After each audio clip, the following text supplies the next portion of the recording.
IELTS kasalligiga chalingan yoshlar deb qaradimda bugun. Hammani xayolida IELTS o'rganish kerak, IELTS dan 9 olish kerak, IELTS dan 8 olish kerak va hokazo.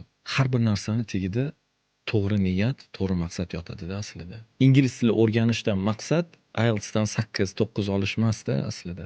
Aslida o'sha tilni o'rganish natijasida dunyoga o'zini eshiklarini ochish. Ya'ni dunyoga imkoniyatlarni ko'paytirish deb tushunish kerak-da birinchi navbatda. Bitta u institutga IELTS bilan kirish bilan tugamaydi. Biz sal uzoqroqni ko'ra oladigan bo'lishimiz kerak. IELTS esa tunnelni zreniy bo'lib qolganda. Hozir tunnelning ichida faqat shuni ko'radi bo'ldi. IELTS o'rganish yo'q, vaholanki ingliz tilining imkoniyatlari ma'lumcha. Biz to'g'ri ilmni olishimiz kerak va uni qo'llashni boshlashimiz kerak. Hozir VUCA zamonidamiz.